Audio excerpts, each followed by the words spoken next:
no es un teólogo, de un diccionario cualquiera, estaba describiendo lo que es la justicia moral, la justicia desde el punto de vista del derecho, y anexaba allí la justicia religiosa. Me detengo a leer lo que decía allí, porque para hacer esto hay que prepararse, hay que indagar, y me llamó la atención la forma en que las personas vemos la justicia de Dios. Porque quizás es la forma como yo entiendo cómo yo puedo hacer justicia. ¿Se da cuenta? Es quizás la forma como yo entiendo cómo puedo ser justo en una determinada circunstancia. Y decía el autor algo así que en lo religioso, la justicia de Dios implica el castigo de Dios a aquellos que desobedecen. Y me quedé allí viendo, leyendo a ver si había más. Como le dije, no se trata de un diccionario de teología ni un diccionario bíblico, pero es la perspectiva de un autor que está escribiendo varias formas de definir la palabra justicia. Y cuando, como le dije al principio, tratamos de definir la justicia de Dios, limitamos el poder de la justicia en nosotros. Y fíjense que acá lo que hace el autor es mirar en esencia una cara de la justicia de Dios, y es la cara mala. La cara en que sale y señala el castigo de Dios para aquellos que no obedecen. Ojo, quiero decirle algo, no es que no sea así, porque Dios es Dios justo y castiga, pero allí no está basada su justicia. Dice en el Cántico de Moisés, dice, Él es la roca, y esa roca es una obra perfecta. La justicia de Dios no puede solamente ser a modo de castigo, a modo de infringir dolor. Por el contrario, si nosotros nos podemos estudiar lo que significa la palabra justicia, como la tendencia es entender que la justicia viene hacia describir una expresión legal. Se aplica a lo legal.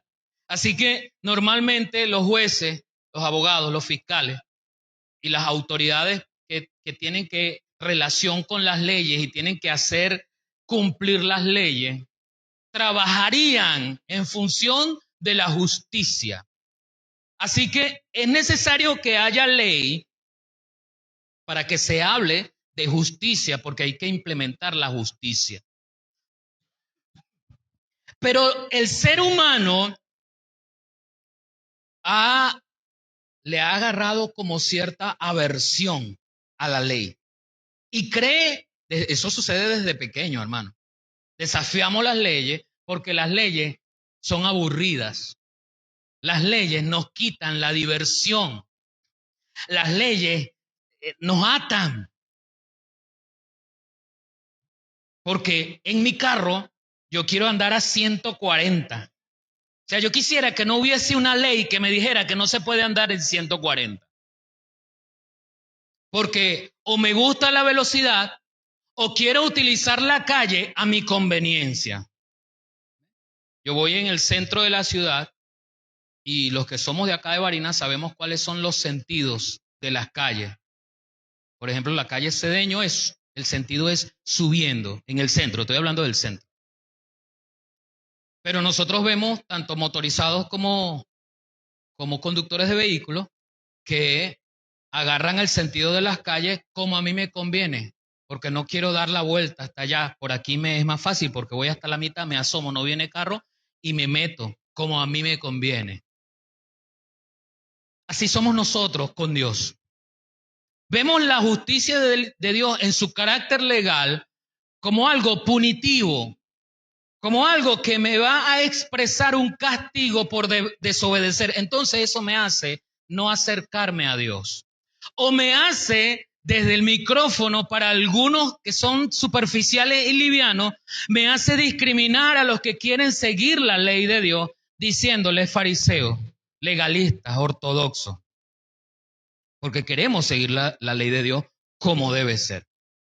Pero resulta, hermanos, que ese carácter de Dios, en esencia, ese carácter legal de Dios, apegado a su justicia, en esencia tiene que ver con el gobierno de Dios.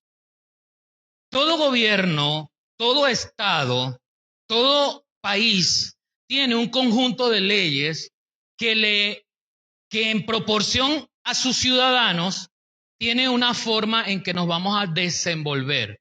En el marco jurídico tenemos entonces un espacio legal para comprar, vender, disfrutar, porque nosotros somos sujetos de derechos y de deberes. Es cierto que yo tengo el derecho a divertirme escuchando música, así se me revienten los tímpanos del oído. Ese es su problema. Esos son sus oídos. Si usted los quiere perder, ese es su derecho perderlo. Pero su derecho a escuchar la música a alto volumen y destrozarse el tímpano termina cuando comienza mi derecho a no escuchar esa música. Eso se llama convivencia sana.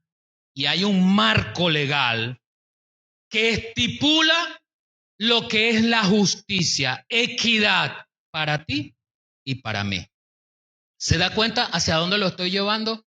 Dios en su inmensa misericordia le había dicho a Adán, de este árbol no vas a comer. Allí comienza su justicia. Hay un mandamiento.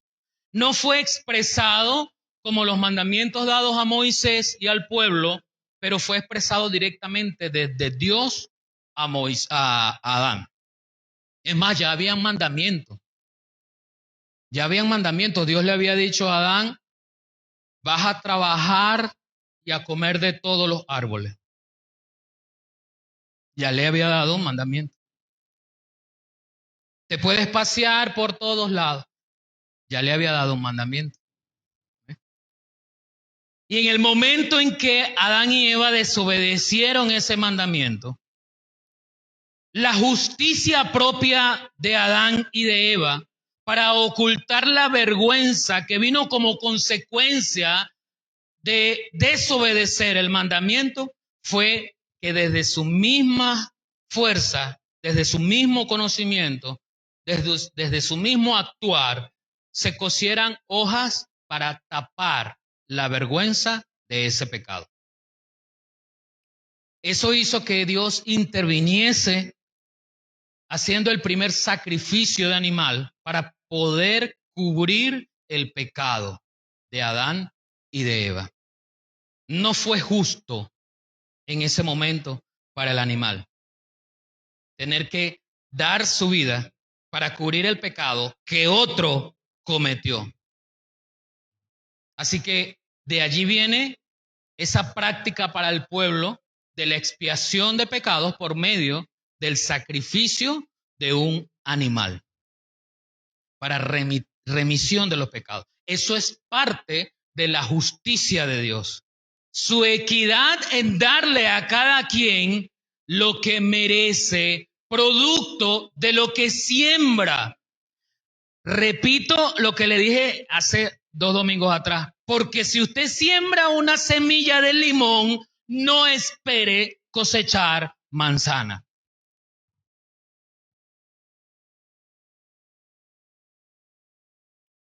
Mire que a veces hay padres sinvergüenzas y con esto no voy a justificar la actitud de los hijos, ¿no? La palabra le dice a los hijos, honra a tu padre y a tu madre, y no le dice una coletilla, no anexa allí nada que diga si se portaron bien contigo. No lo dice. Honra a tu padre y a tu madre, punto. Pero la sinvergüenzura de los padres, sobre todo los padres, aunque ahora hay algunas madres sumándose a esas actitudes, es que se desaparecen de la vida de sus hijos, los maltratan, ni les ponen cuidado, y cuando ellos son viejos, que ya no pueden con la vida, quieren que sus hijos Pero si no sembraste manzana, no esperes cosechar manzana. Eso es justo. Ojo, no le estoy dando libertad a los hijos de hacer eso porque la palabra, es que desde allí viene lo que es la justicia de Dios. Se trata de que yo no voy a cometer actos de venganza, tampoco me voy a amparar en la palabra que dice mía es la venganza, dice el Señor, y voy a tener allí mi confianza en que algún día Dios se vengará por mí. No, no se trata de eso, pero se trata de que yo no tengo que actuar imponiendo mi justicia, sino que acudo a la justicia de Dios. Cuando estamos en oración, hay que tener cuidado, porque cuando estamos en oración, tenemos que acudir a la justicia de Dios. Hermano, yo sé que a nosotros nos duelen nuestros familiares, nuestros compañeros, y hay personas que recibimos en lágrimas pidiendo oración por un familiar, sí, y lo podemos hacer, pero no podemos violentar la justicia de Dios, porque la palabra de Dios dice que quien está preso por hacer lo malo es justo que esté preso. Ahora, el que está preso por predicar la palabra, ese sí, ¿ves? Ese sí, desde el punto de vista de Dios, es inocente por predicar la palabra. ¿Sí me explico lo que le estoy diciendo? No es que no vamos a orar por los que están presos, claro que sí, claro que sí. Pero hay consecuencias de nuestros actos. El homicida, el ladrón, ¿eh? El violador. Los agarra la ley, los agarra la justicia, deben pagar la consecuencia de sus actos. Pero nosotros queremos un Dios que nos libre de esas consecuencias y así no funciona Dios. El carácter legal de Dios le impide a Él mismo detener la consecuencia propia de un acto cometido. Que esa consecuencia venga a mí y me haga salir renovado es otra cosa. Es otra cosa. Vemos el caso de David con el adulterio y el homicidio. Y homicidio intencional, ¿verdad? Porque lo premeditó Héctor Allison. No sé quién más estudia derecho acá. Lo estudió, lo planificó, no lo ejecutó de primera mano. O sea, él no fue el que le dio el hastazo, ¿no? Pero lo puso planificadamente con antelación, lo puso en el lugar donde él sabía que iba a morir. Después de acostarse con su esposa en adulterio. Cuando el profeta viene ante David y le explica a través de un ejemplo, y David dice, no, ¿cómo va a ser posible que ese hombre, usted se acuerda del ejemplo, ¿no? Que un hombre tenía no sé cuántas ovejas y tal y cual. Y le dice el profeta, ese hombre eres tú. Porque tú tienes todo un harén de esposas, de concubinas, de mujeres. Y codiciaste y tomaste la que no podías tomar. David cae, rendido, arrepentido, pero tuvo que asumir las consecuencias de su pecado porque es justo. Dios es justo. Nuestra justicia, dice Isaías, es como trapo de inmundicia. Pero usted me ha escuchado a mí decir que realmente la versión correcta es decir que nuestra justicia es como trapo menstruo. Es decir, el trapo que se pone las mujeres cuando tienen su menstruación, al recibir todo eso que está saliendo de los ovarios de la mujer, del útero de la mujer, todo eso piche, toda esa sangre, ¿no? Ese trapo no sirve para nada, sino para ser desechado. Isaías compara la justicia humana con esa condición en que tiene el trapo que se coloca la mujer de menstruación. Así compara. Así que ¿podré yo acaso tener de alguna manera acceso a Dios a través de la imposición de mi propia forma de acercarme a Dios? No, porque el carácter legal de Dios no lo permite. Cuando Adán y Eva pecaron, ellos buscaron una fórmula. Resulta que Dios encontró otra fórmula. Y digo Dios encontró no porque Él haya estado buscando, no, me refiero a encontró para Adán y Eva esa fórmula de cubrir la vergüenza de ese pecado.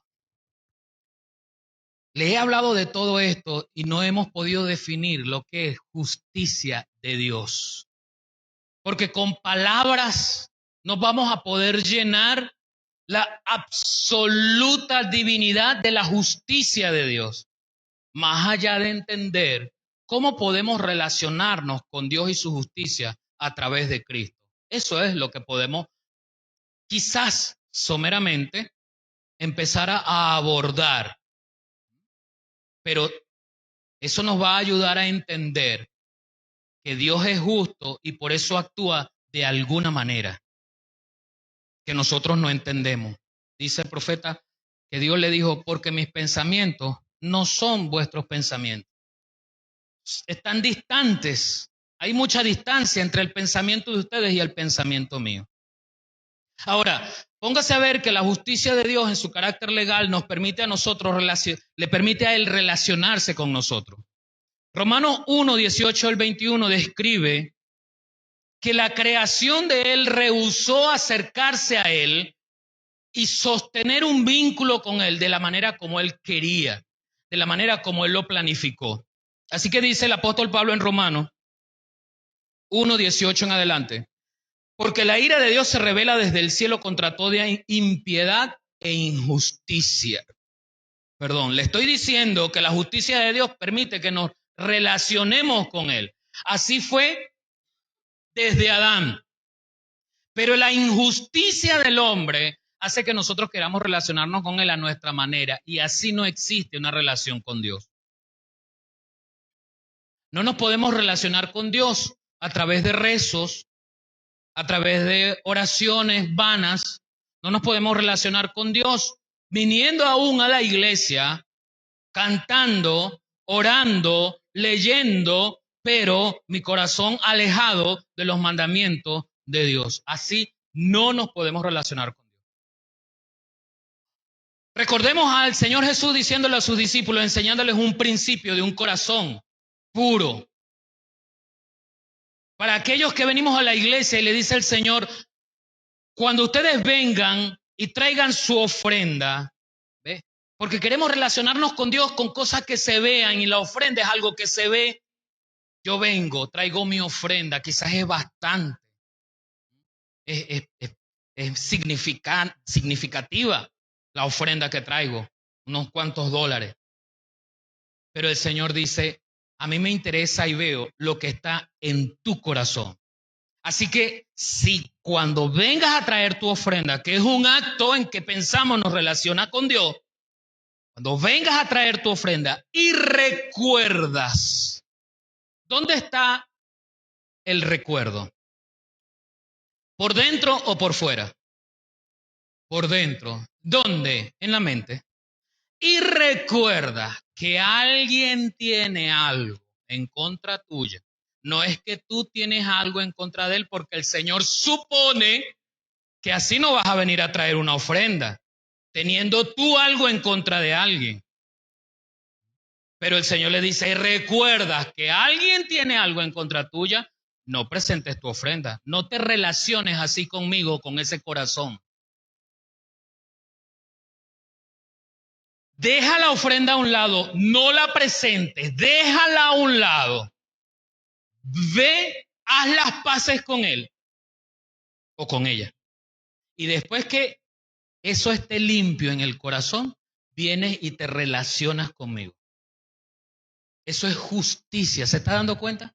Eso es justicia. La manera de como Dios se relaciona con nosotros comienza desde adentro.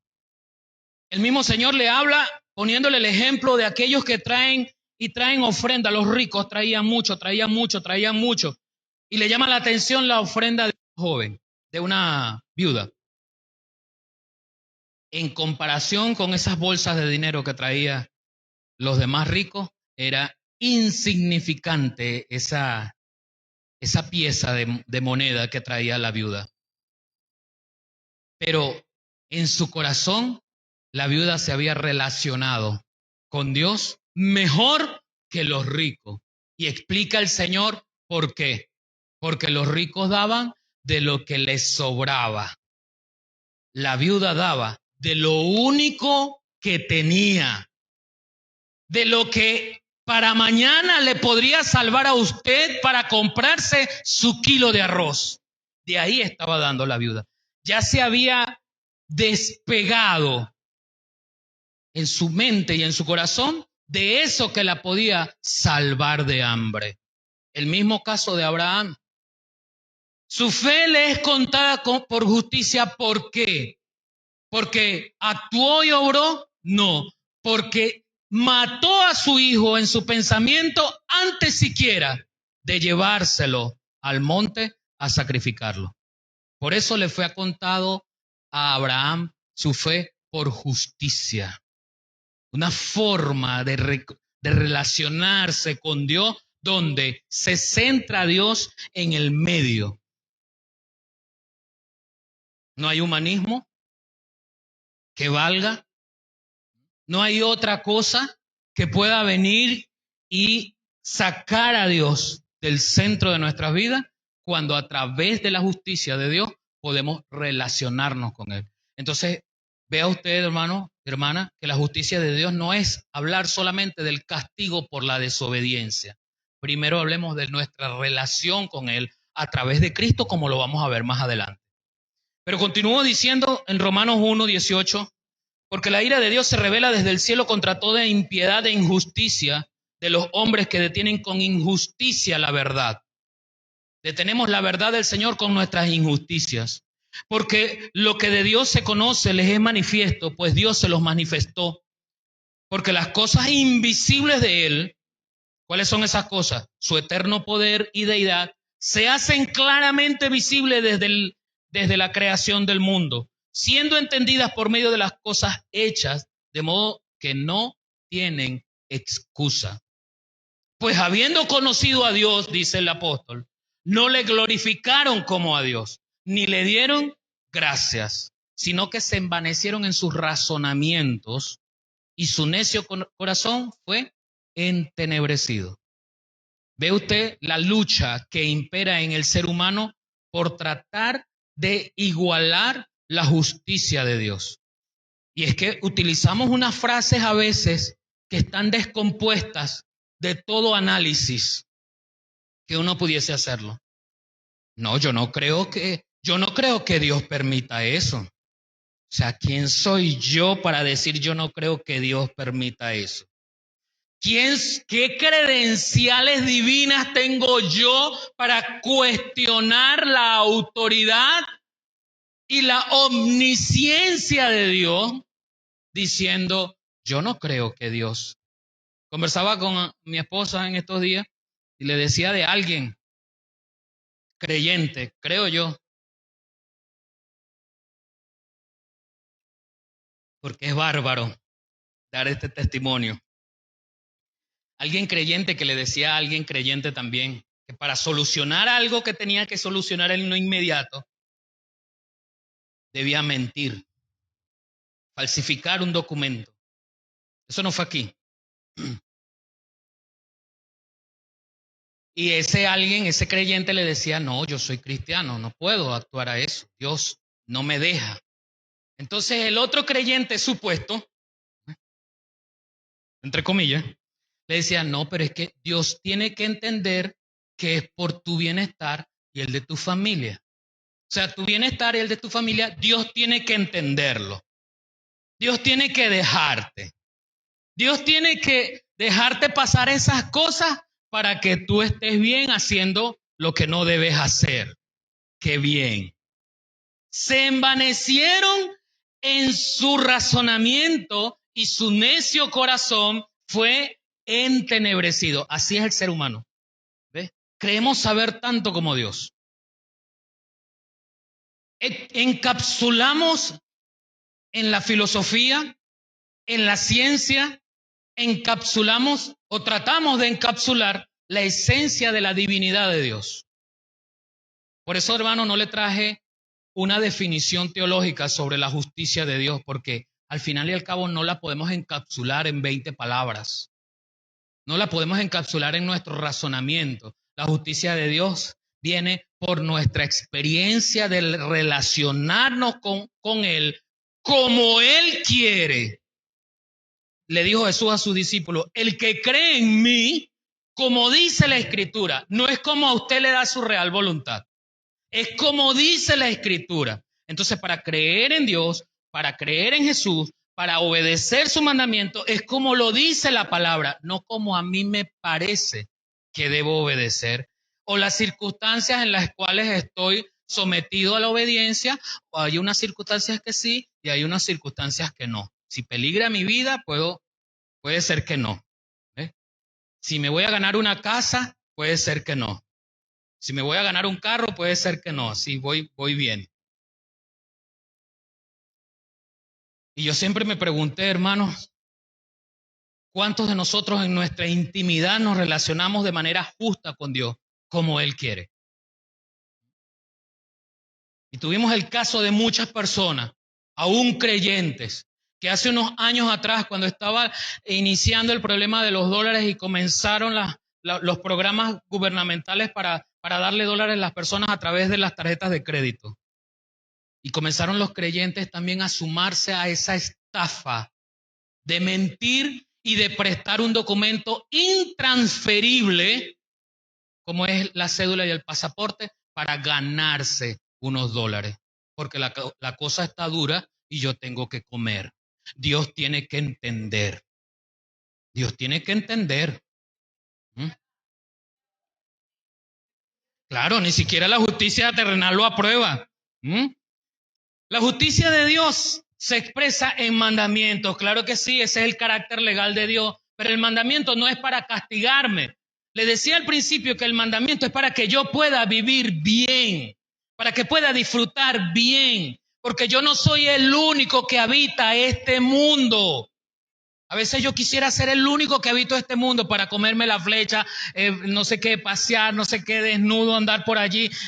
No, yo debo respetar a los demás. Hay algo que nosotros hemos aprendido, que es la ética, la moral. Eso tiene que ver mucho con nuestra conducta y tiene que ver mucho con Dios. Nuevamente le voy a decir, no se trata de que usted venga con falda o no. Pero moralmente, ¿qué es aceptable? ¿A qué llamamos inmoral? ¿Eh? O sea, esas son cosas, hermanos, que nosotros debemos cuestionarnos a nosotros mismos.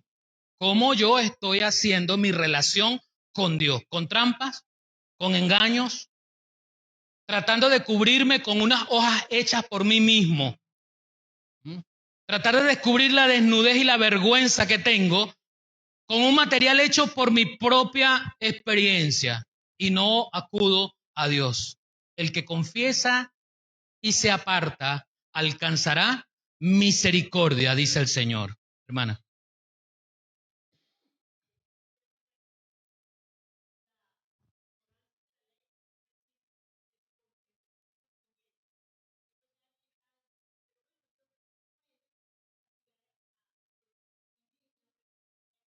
Ajá,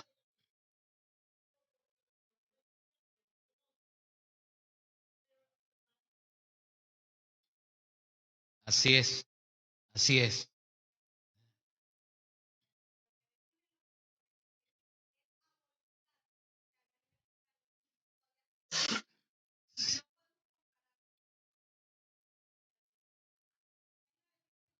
No hay una definición.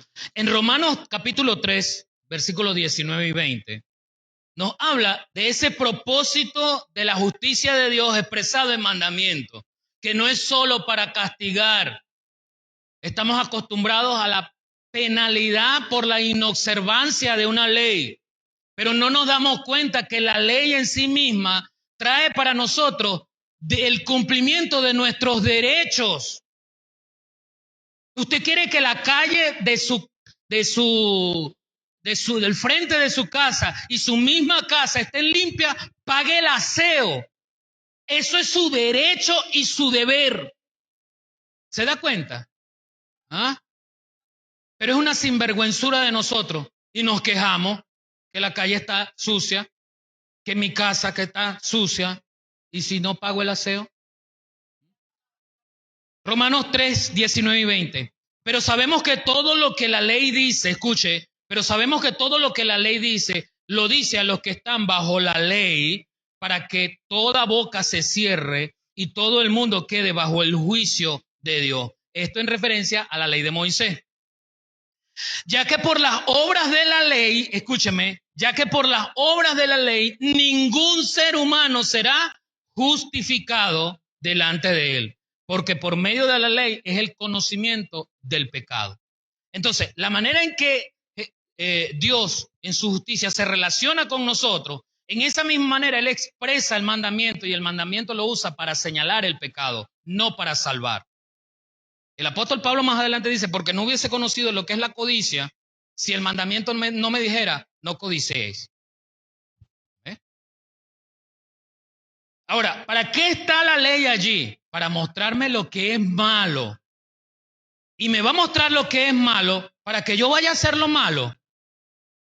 No, me va a mostrar lo que es malo para que yo no vaya a hacer lo malo.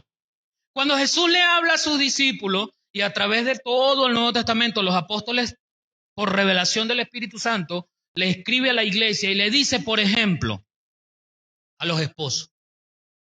Le hace un mandamiento a los esposos. No es de los 10 mandamientos, pero es un mandamiento para la iglesia, para los esposos, sobre todo los que conocemos la palabra. No airéis. Airaos, pero no pequéis. No se ponga el sol sobre vuestro enojo. Pero usted y yo hacemos lo contrario. Me pongo bravo y peco, porque insulto, pego. Me pongo bravo un mes y me voy de la casa. Y mi matrimonio fracasa y tengo la santa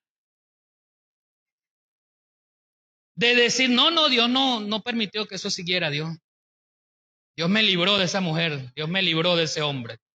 ¿Y quién es el que se estaba airando a pesar de que el mandamiento dice, airaos, pero no pequéis? No se ponga el sol sobre vuestro enojo. Esto para los esposos es especial. Vas a tener tu esposa, tu esposo y van a durar 3 días sin hablarse. 3 días. Yo siempre le digo a los matrimonios, hay una cosa que en el lenguaje matrimonial la esposa y el esposo deben quitarse, sobre todo la esposa. ¿Ves? Cuando se pone brava y le dice al marido, hoy duermes en el sofá. Brava. No, ¿por qué? Honroso sea el lecho. ¿Ves? Esa cama es digna de los dos. ¿Por qué no te acomodas? ¿Por qué no te reconcilias antes de terminar durmiendo? Bravo. O de mandar a tu esposo al sofá. Gloria a Dios, mi esposa nunca me ha mandado al sofá porque no tenemos sofá.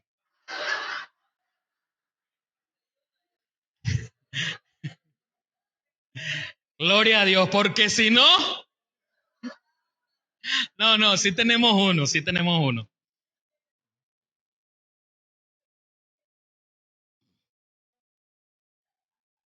Pero de eso se trata nuestra relación, ¿no? Con Dios, a través de que Él nos está señalando lo que es pecado para que no vayamos al pecado.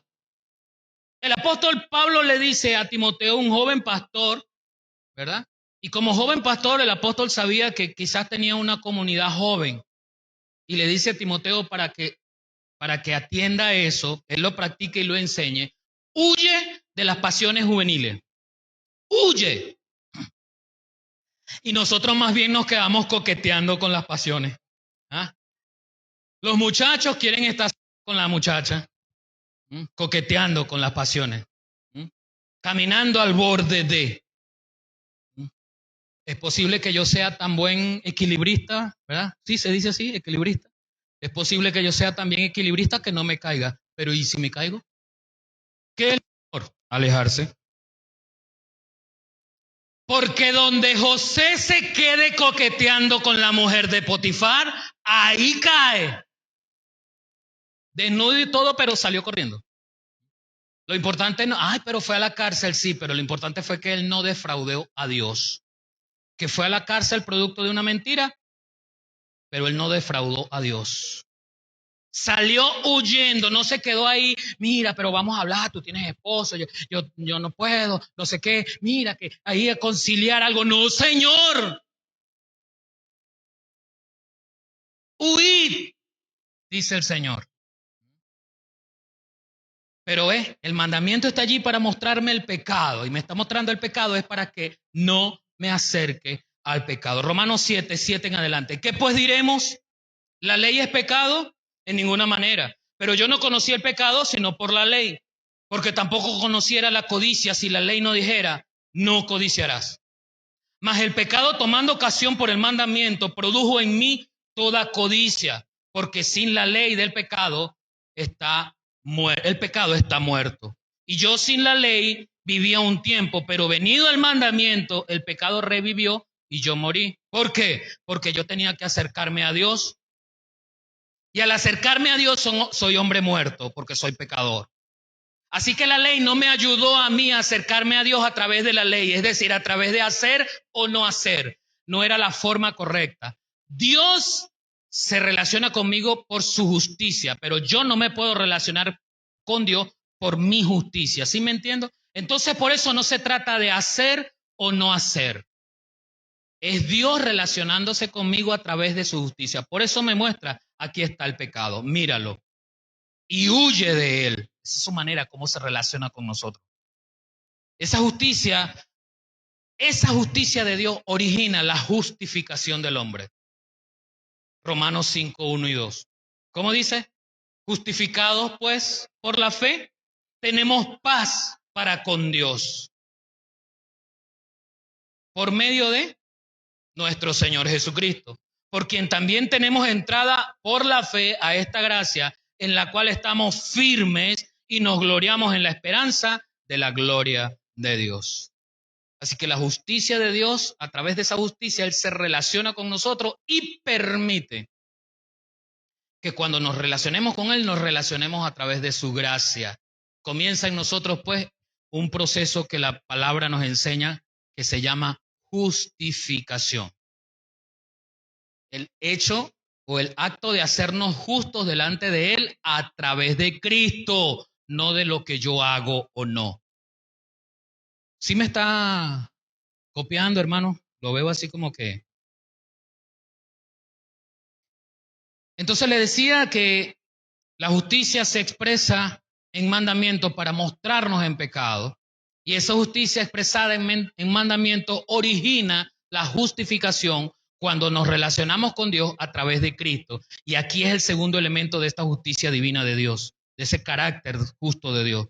Su justicia expresada en su Hijo Jesucristo para nuestra salvación. Nos dio la ley para entender lo que es pecado y apartarnos del pecado, para poder vivir bien, apartados del pecado. Eso nos hace santos, no perfectos, nos hace santos. Así es la justicia de Dios. Cuando queremos entonces relacionarnos con Él, porque Él ya se ha relacionado con nosotros a través de mostrarnos el pecado, entonces ahora al mostrarnos el pecado no nos deja, como dice el término, chucuto, no nos deja incompleto. Él complementa su justicia y dice Juan 3:16, porque de tal manera amó Dios al mundo. Se da cuenta cómo el carácter de amor, el atributo de amor de Dios entra en contacto con su justicia, porque de tal manera amó Dios al mundo que ha dado su Hijo unigénito. ¿Para qué? Para que todo aquel que en Él cree no se pierda.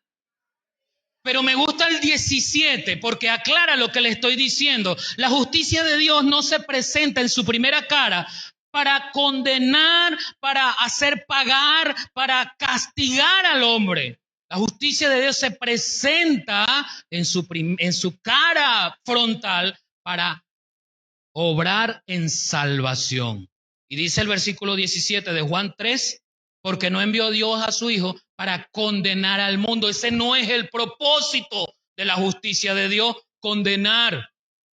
El propósito por el medio del cual Dios se relaciona con el hombre pecador es para que sea salvo. Cuando lo vamos a entender, pero no lo vamos a entender con nuestra soberbia, con nuestra fórmula de aplicar las cosas desde nuestro propio razonamiento. Es como yo quiero.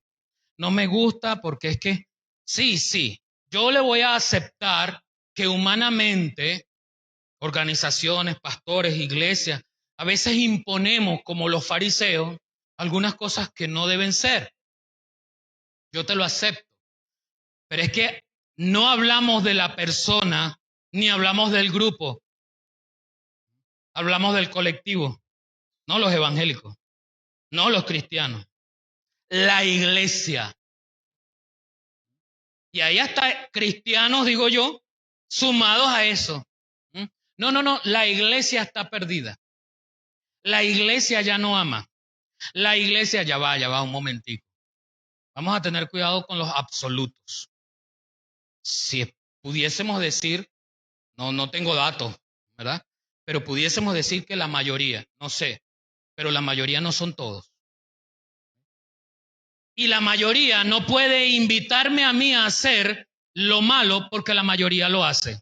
No, si usted quiere ser único, así su papá y su mamá sean como la mayoría, usted tiene que ser único. Hacerle frente al pecado porque usted ama más a Dios que a su vida propia.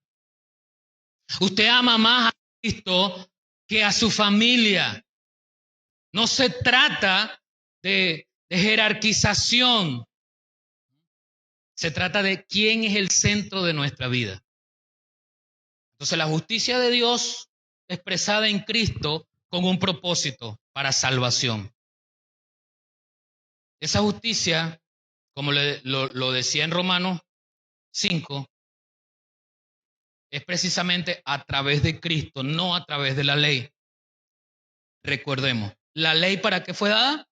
Para mostrarme el pecado y decirme, cuidado, no vayas allá. Cuidado, no te acerques. Cuidado, no coquetees. Para eso es la ley. A través del cumplimiento de la ley, yo no puedo sumar puntos que me califiquen para ser hijo de Dios.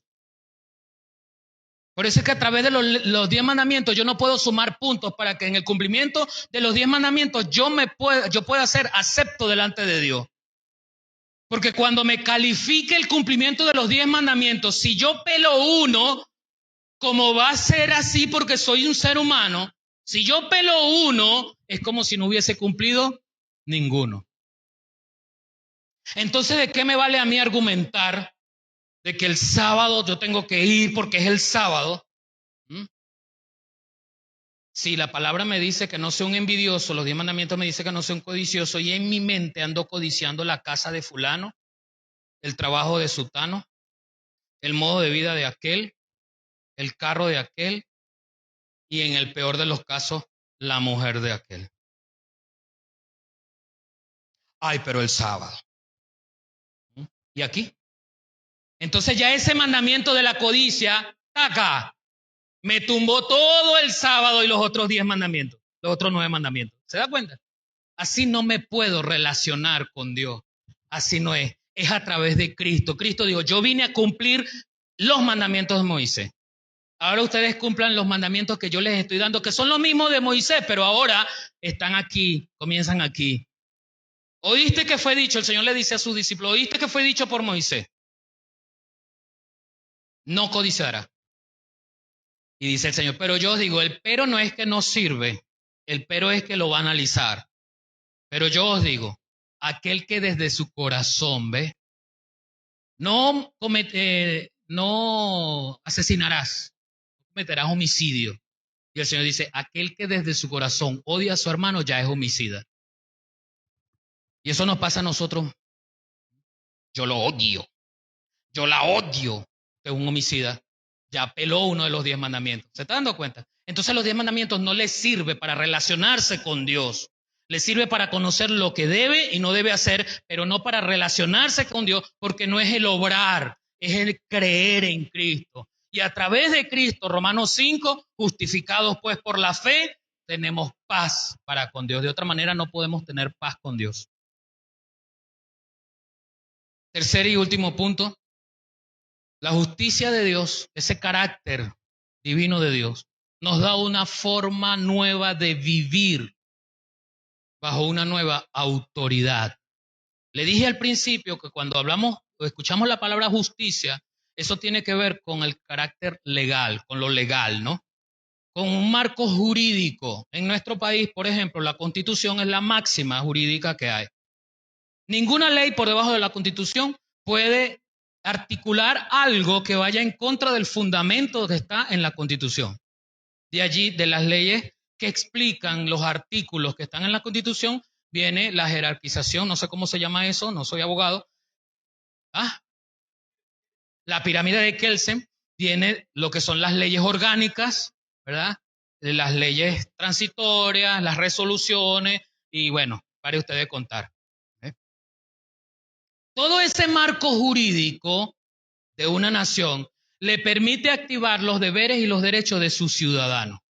Eso nos lleva a que hay un ordenamiento jurídico, hay una autoridad a la cual hay que hacer caso. No se llama fulano de tal, son las leyes. ¿Sí me explico? No es un hombre, es un sistema jurídico, legal. Entonces, la justicia de Dios nos hace ahora a nosotros pertenecer a un nuevo sistema jurídico, a un nuevo ordenamiento legal, a una nueva autoridad. De eso se trata la justicia de Dios. Nos relacionamos con Él a través de Cristo y nuestra conducta se rige ahora por un nuevo ordenamiento, por una nueva autoridad. El profeta Isaías, mucho tiempo antes del nacimiento de Jesús, profetizaba esto.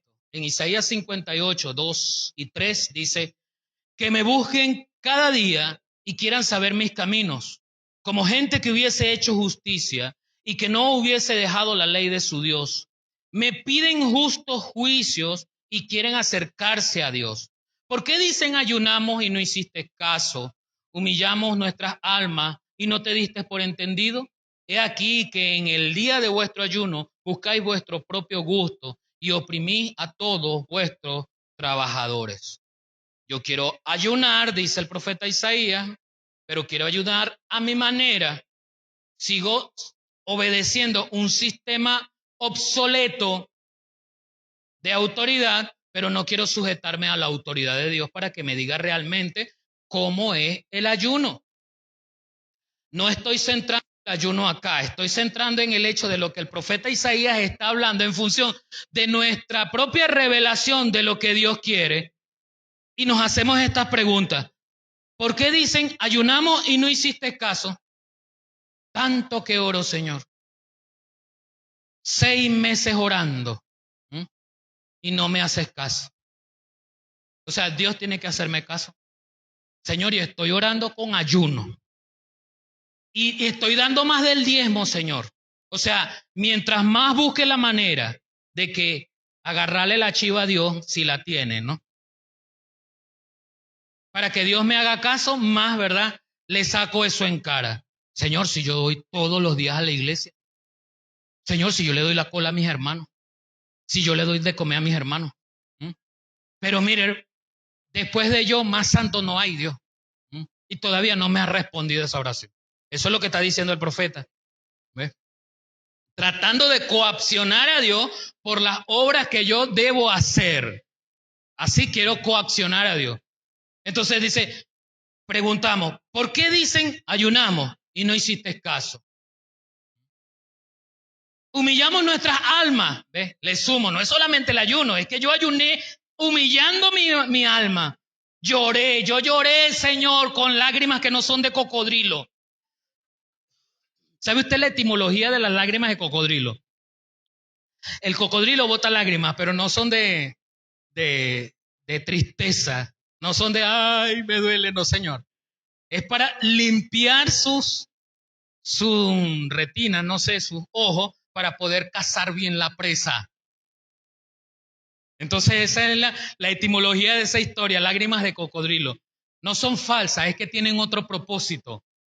¿Ve? Son lágrimas, pero no vienen como tristeza, no vienen de un corazón compungido, tienen otro propósito. Quiero torcerle el brazo a Dios para que responda lo que yo quiero, que estoy orando, ¿ah? Porque yo diezmé, porque yo oré bien y me arrodillé y no me puedo arrodillar, pero me arrodillé, Señor.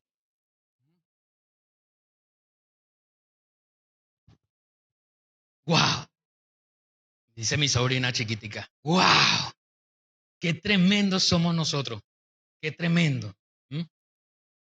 Pero ¿por qué sucede esto? El profeta Isaías sigue diciendo, mire, en el capítulo 59, una hoja más hacia su derecha, Isaías 59, versículo 8 y 9, dice, no conocieron camino de paz, ni hay justicia en sus caminos. Sus veredas son torcidas. Cualquiera que por ella fuere, no conocerá paz. ¿Se da cuenta por qué no funciona?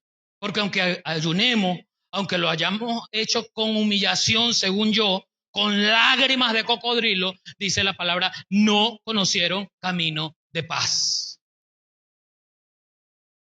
Sus caminos son torcidos. Ahora escuche lo que hizo Dios con su pueblo. Por esto se alejó de nosotros la justicia y no nos alcanzó la rectitud. Esperamos luz y aquí tienes tinieblas, resplandores y andamos en oscuridad. Sin Dios no puedo ver lo que soy y a dónde voy. Dios es el que revela. Dijo Jesús, yo soy la luz del mundo. Así que es Dios a través de Cristo el que revela mi condición. Soy un pecador. Cuando Cristo viene a mí me doy cuenta, soy un pecador. Y no puedo hacer nada dentro de la justicia para acercarme a Dios. Lo único que puedo hacer es acceder a Cristo. Cristo me absuelve. Es solo Cristo. Él es la solución. Voy a finalizar con estos dos textos. Búsquelo, por favor. Isaías 42, lo marca con el hilo de la Biblia, si lo tiene, o un papelito. Y luego Romanos 8, 3 al 8, y lo marca también. O marca Isaías 42 con su dedo y con el separador que traen las Biblias, marca Romanos 8, 3 al 8. Esperar que todos lo tengan porque me interesa que usted lo vea allí en su Biblia. Solo Cristo refleja la justicia de Dios. No son mis acciones, no es mi forma convencional de parafrasear, definir la justicia de Dios. Todo es a través de Cristo.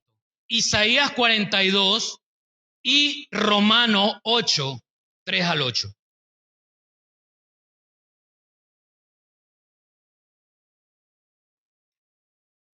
Romanos 8, 3 al 8. Pero primero vamos a leer Isaías 42, 1.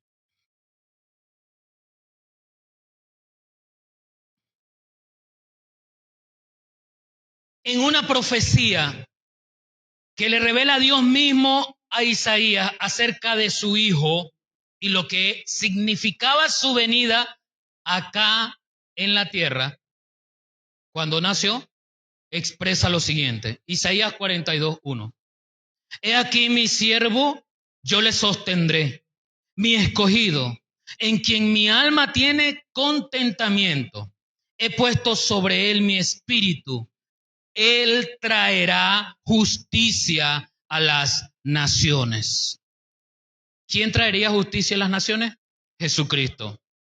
Entonces, buscar la justicia y no buscar a Cristo son dos cosas que no estoy haciendo bien.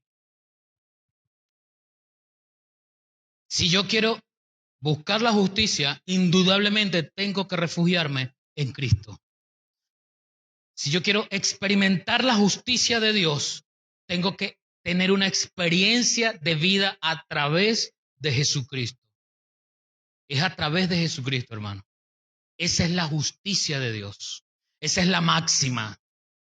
Ese es el referente del pueblo de Dios, Jesucristo. Y dice Romanos, ahora sí abra su Biblia en Romanos 8, 3 al 8.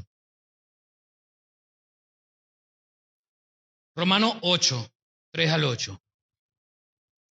Dice así: porque lo que era imposible para la ley, por cuanto era débil por la carne, Dios, enviando a su Hijo en semejanza de carne de pecado, y a causa del pecado, condenó al pecado en la carne, para que la justicia de la ley se cumpliese en nosotros. La justicia de la ley dada por Dios a su pueblo, pero ahora se cumplía a través de Cristo, no a través de que yo cumpliese cada ordenanza, es a través de Cristo. Versículo 4, para que la justicia de la ley se cumpliese en nosotros, que no andamos conforme a la carne, sino conforme al Espíritu. Porque los que son de la carne piensan en las cosas de la carne, por supuesto. O sea, esto es algo innegable. Esto es algo que no podemos tapar el sol con un dedo. Porque los que son de la carne piensan en las cosas de la carne, pero los que son del Espíritu, en las cosas del Espíritu. Porque el ocuparse de la carne es muerte, pero el ocuparse del Espíritu es vida y paz. Por cuanto los designios de la carne son enemistad contra Dios, porque no se sujetan a la ley de Dios, ni tampoco pueden. Aunque queramos nosotros obligar a la carne a sujetarse a Dios, no podrá la carne sujetarse a Dios. Sola no. Sola no. Y los que viven según la carne no pueden agradar a Dios. ¿Cómo agradamos a Dios fuera de la fe? Pero sin fe es imposible agradar a Dios. Y tome en cuenta esto, porque le decía que la manera como Dios en su justicia se relaciona con nosotros a través de Cristo es que precisamente trae una forma nueva de autoridad sobre nosotros. Ya yo no me debo a las cosas que hace todo el mundo. Ya yo me debo a las cosas como Dios quiere que yo las haga. Y si tengo que poner la otra mejilla, tengo la otra mejilla. Wow, pastor, sí. Yo no se lo estoy diciendo yo. Vaya la palabra. Que tengo que ofrendar, que tengo que diezmar, yo no se lo estoy diciendo. Lo está diciendo la palabra. Que no debe dejar de congregarse, yo no se lo estoy diciendo, lo está diciendo la palabra. Que debo amar a mi prójimo, yo no se lo estoy diciendo, se lo está diciendo la palabra. Cristo le está enseñando. Cristo te está enseñando a ti, hijo. Obedece a tu padre y a tu madre. Cristo te está enseñando, eso es justo, eso es justicia. Papá, mamá, Cristo te está enseñando, no exasperéis a ir a vuestros hijos. No soy yo, es que si quieres relacionarte con Dios a través de Cristo, debes obedecer un nuevo sistema de leyes. Esposos, esposas, qué tremendo, qué tremendo, hermano, es la tasa de divorcio, de separación, de concubinato y de promiscuidad que se está viviendo hoy. Sí es cierto que las tasas de matrimonio están altísimas, se están casando, pero así como se dispararon las tasas de matrimonio, las estadísticas también se disparan, duran una semana, 3 meses, 1 año, 5 años y chao pescado. No nos aguantamos. Se acabó el amor. Y 1 Corintios 13 dice, el amor nunca dejará de ser.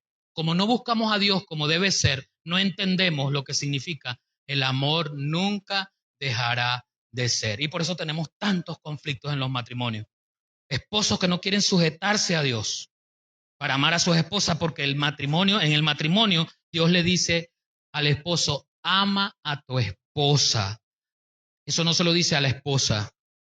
En ninguna parte de la Biblia hay un mandamiento para la mujer que le diga ama a tu esposa.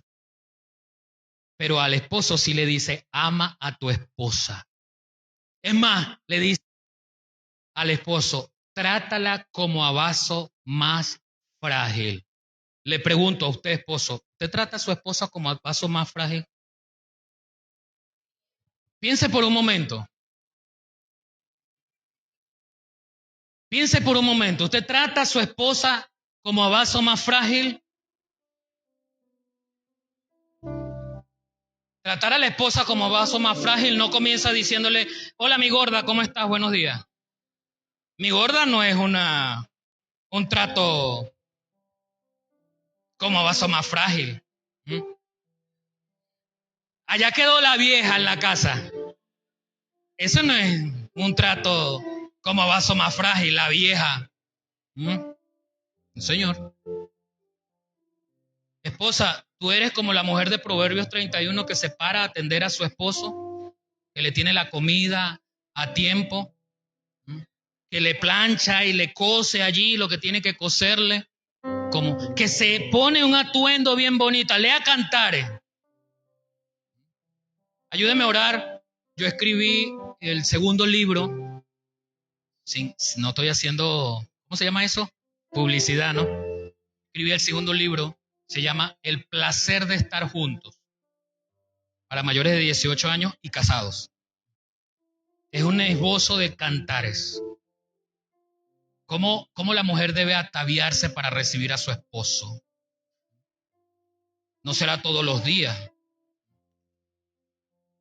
Pero por favor, cuando tu esposo venga y hayas terminado de picar la cebolla, el ají, el pimentón y los pelos allí arriba, báñate, perfúmate y recibe a tu esposo así, perfumada.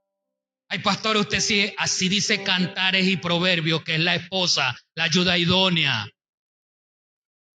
Pero no queremos sujetarnos a la ley de Dios, a la justicia de Dios. Cierre sus ojos por un momento.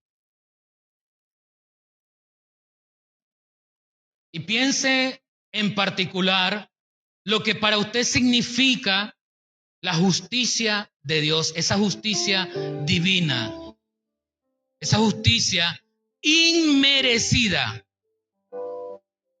No le quise hablar de la otra parte, porque la otra parte también es cierta. Esa justicia que cuando yo no obedezco, ¿verdad? Me encamina, a veces castigándome. A veces yo mismo me meto en algunas pruebas y esa justicia hace que yo tenga que transitar por esas pruebas. Pero lo importante de la justicia de Dios no es cuánto me castiga, sino cuánto Dios me ama. Y cuánto Dios no quiere que yo sea condenado, sino que quiere que yo sea salvo en Cristo Jesús. Ore allí en su mente. Gracias, Señor, porque tú eres bueno. Gracias, Señor, porque para siempre es tu misericordia. Gracias, Señor, porque tú nos has dado la verdad de tu palabra, Señor, para conocerte y relacionarnos contigo. Gracias, mi Dios. Gracias, Señor, porque tu palabra en esta mañana nos ha enseñado acerca de tu justicia. No podemos, Señor, ni hemos querido definirla con nuestras propias palabras humanas, con nuestro propio lenguaje, que es finito. Hemos querido, Señor, relacionarnos contigo entendiendo la forma en que tú te relacionas con nosotros a través de tu justicia. Gracias, Señor.